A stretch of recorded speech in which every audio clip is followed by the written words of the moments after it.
तो जय हिंद दोस्तों। जो बच्चे हमारे सैनिक स्कूल 2026 एंट्रेंस एग्जाम, चाहे वो क्लास 6 का एग्जाम हो या क्लास 9 का एग्जाम हो, इसकी तैयारी कर रहे हैं या इसका एग्जाम देने की सोच रहे हैं, तो उन बच्चों को सबसे पहले पेपर देने से पहले या फॉर्म भरने से पहले पता होना चाहिए कि यार हम जो फॉर्म भर रहे हैं या जो पेपर देंगे उसकी पेपर प्लानिंग क्या होगी, पेपर की स्ट्रेटजी क्या होगी। ठीक है ना। तो चलिए देखते हैं कि आज के सेशंस में क्या क्या चीज़ें ऐसी इंपॉर्टेंट है जिसको बच्चों को ध्यान रखना चाहिए, बच्चों के पेरेंट्स को ध्यान रखना चाहिए कि अगर हमारा बच्चा एग्जाम के लिए फॉर्म भर रहा है तो उसको क्या क्या चीज़ों का पता होना चाहिए। तो चलिए सेशन स्टार्ट करते हैं आज का। तो फर्स्ट देखते हैं हम लोग कि इसका पेपर का जो पैटर्न है क्या क्या होगा, पेपर की रणनीति क्या क्या होगी। ठीक है ना। तो चलिए सबसे पहले देखेंगे, फर्स्ट है कि जो एग्जाम का पैटर्न है, यानी कि जो भी आप एग्जाम दे रहे हैं, चाहे वो क्लास 6 का एग्जाम दे रहे हो चाहे क्लास 9 का एग्जाम दे रहे हो, तो पेपर में क्या क्या पूछा जाएगा, क्या क्या आपसे जो एग्जामिनर हैं, जो सैनिक स्कूल का जो एग्जाम होने वाला है वो आपसे क्या क्या पूछे जाएगा, किस किस टॉपिक से क्या क्या पूछने वाला है, उसका आपको भली भांति पता होना चाहिए। ठीक है ना। तो सबसे पहले बात करते हैं भैया 6 क्लास की। तो 6 क्लास सैनिक स्कूल एंट्रेंस एग्जाम के लिए जो आपका पेपर होने वाला है वो टोटल होगा आपका 300 नंबर का और 125 आपके क्वेश्चंस इसमें पूछे जाएंगे। तो देखिए इंपॉर्टेंट थिंग आपको ये पता होना चाहिए कि पेपर 300 नंबर का है और टोटल आपके 125 क्वेश्चंस हैं। अब देखिए इसको इन्होंने डिवाइड किया है 4 सेशन में। फर्स्ट सेशन है आपका मैथमेटिक्स यानी कि गणित, जिसमें 50 क्वेश्चंस आपके मैथ्स के हैं और हर एक क्वेश्चन 3 नंबर का यानी कि 50 × 3 150 मार्क्स का आपका मैथमेटिक्स यानी कि गणित का पेपर होगा। साथ ही देखो जो सेशन 2 है वो है जनरल नॉलेज का, जिसमें साइंस और सोशल स्टडी के बारे में पूछा जाएगा, जिसके आपके आएंगे 25 क्वेश्चन और each and every question 2 marks का है। तो टोटल आपका हो गया 50 मार्क्स का क्वेश्चन पेपर। ठीक है ना। इंग्लिश का, सॉरी जीके का। थर्ड पार्ट आपका है इंग्लिश का। तो इंग्लिश के आपके 25 क्वेश्चंस होंगे, ईच एंड क्वेश्चन 2 मार्क्स का है। तो टोटल आपके हो गए 50 मार्क्स का इंग्लिश का सेशन।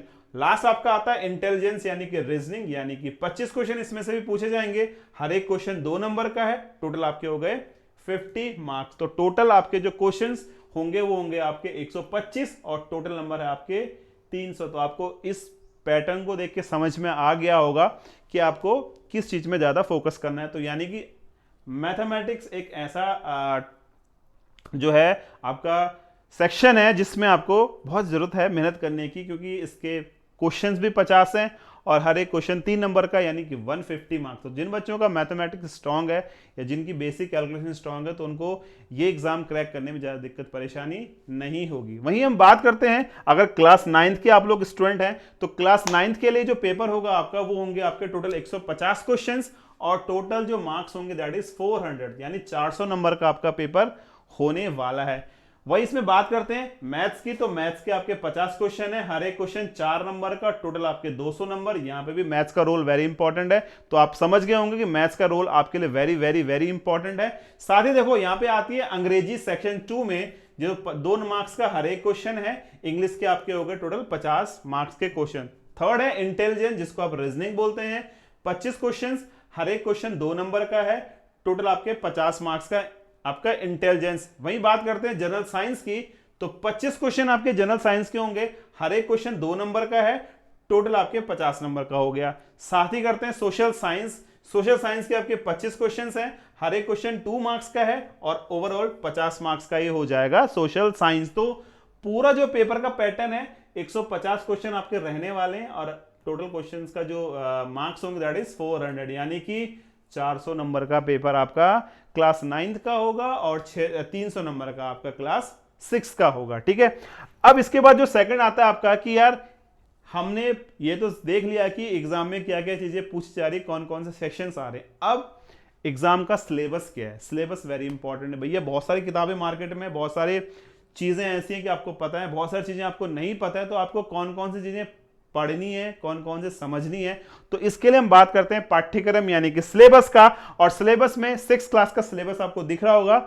मैथ्स का पोर्शन ये है पूरा, number system, fractions and decimals, ratio, proportions, profit and loss, geometry और अदर टॉपिक्स आपके जो हो गए जिनको आपको एक्स्ट्रा पढ़ना है, क्योंकि पेपर है और पेपर में आप जानते हैं कि क्वेश्चंस, एक दो क्वेश्चंस ऐसे भी होंगे जो थोड़ा सा इनका लेवल अप होगा।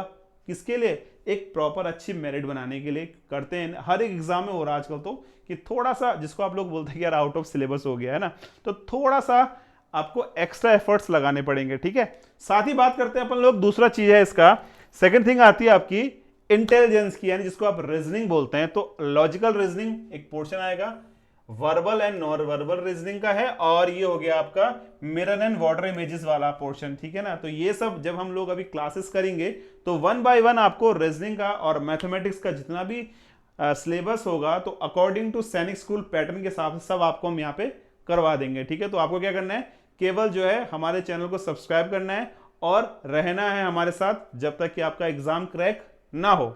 साथ ही बात करते हैं अपन लोग क्लास सॉरी अभी इंग्लिश का बचाओ भाई। इंग्लिश में जो है, इंग्लिश का आपका है लैंग्वेज का, तो कॉम्प्रहेंशन हो गया, ग्रामर हो गया, वोकेबलरी हो गया और राइटिंग हो गया, ठीक है ना। तो ये आपको पता होना चाहिए कि इंग्लिश में यही मेन पोर्शन होता है, ग्रामर का पोर्शन मेन है इंग्लिश का।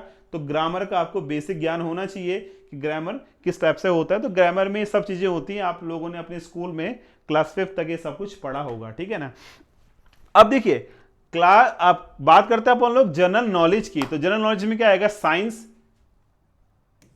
सोशल स्टडी और अदर टॉपिक जो हमारे पास है वो सब ये साइंस का पोर्शन है। साइंस, जनरल साइंस और जनरल सोशल स्टडी का पोर्शन है, ठीक है ना। तो ये भी एक जनरल साइंस के अंतर्गत पूरा पेपर होगा।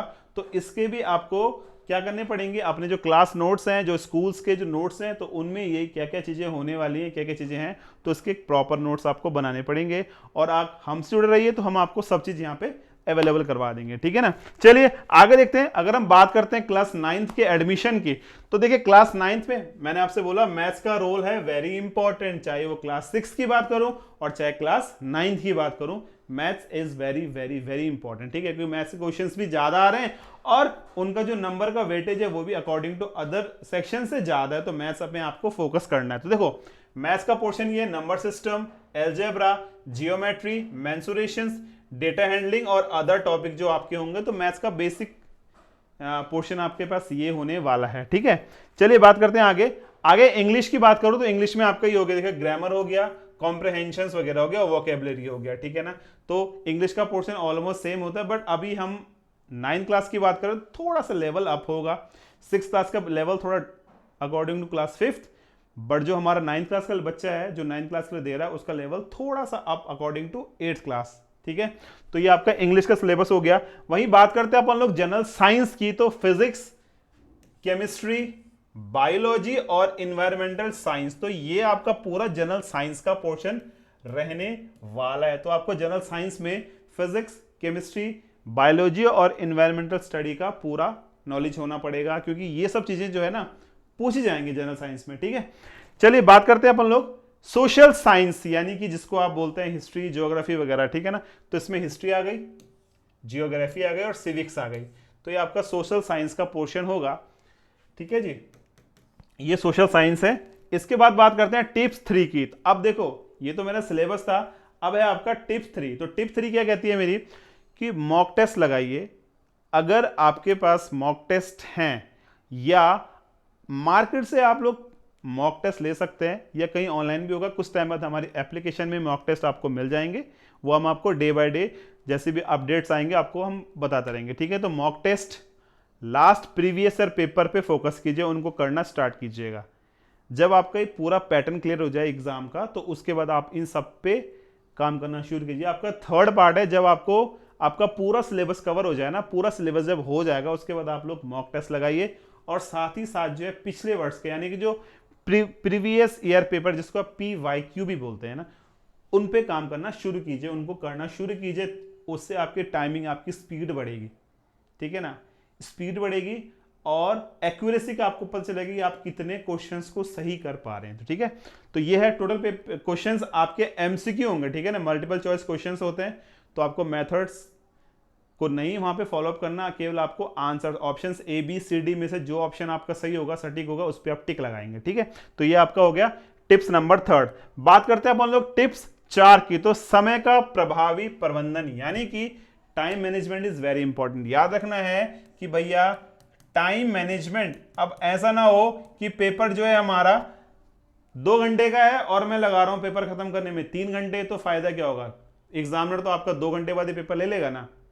तो time management is very important हर एक पेपर के लिए, चाहे वो आप स्कूल का एग्जाम दे रहे हो और चाहे कंपटीशन दे रहे हो, तो टाइम मैनेजमेंट आपका वेरी वेरी वेरी इंपॉर्टेंट होता है, ठीक है ना।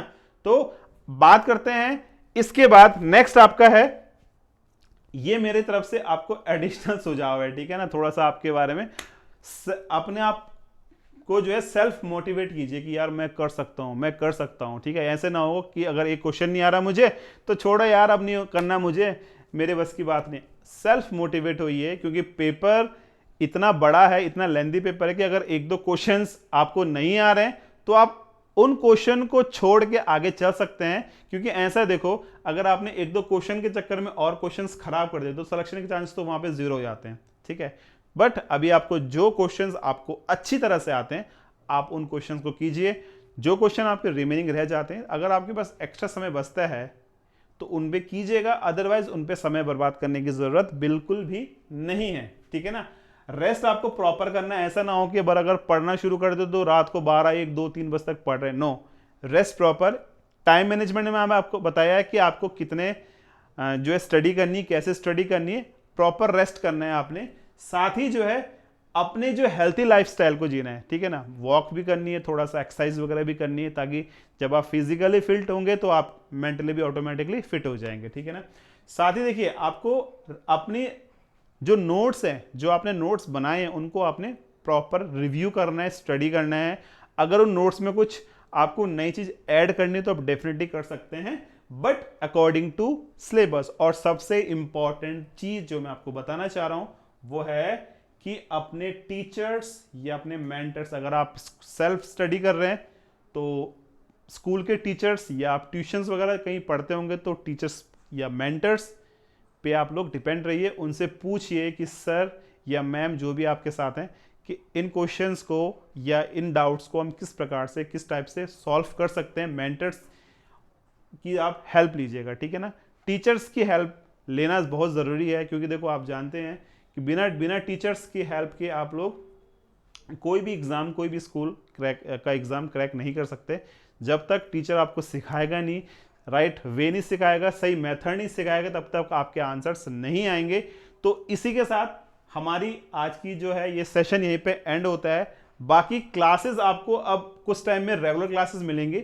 डेफिनेटली आपको एज अ मेंटर्स हम यहाँ पे जो है सिखाएंगे, जिसमें आपका जितना हमने आपको मैथ्स के बारे में बताया, रीजनिंग के बारे में बताया, साइंस के बारे में बताया, सोशल साइंस के बारे में बताया, है ना, इंग्लिश के बारे में, तो एज अ मेंटर्स हम लोग आपसे जुड़ रहे हैं, बहुत जल्दी आपके साथ जुड़ रहे हैं आपके रोजगार एंड डिफेंस के साथ, ठीक है ना। तो चलिए आपसे मिलते हैं बहुत जल्दी। अगर सेशन अच्छा लगा हो तो लाइक कीजिएगा, दोस्तों को शेयर कीजिएगा मैक्सिमम, और शुरुआत करते हैं नन्हे बच्चे सैनिक बनने की, 2006 सैनिक एग्जाम क्रैक करने की। तो इसी के साथ मैं विदा लेता हूं, मिलता हूं आपसे दोबारा क्लास में, तब तक के लिए जय हिंद मेरे बच्चों।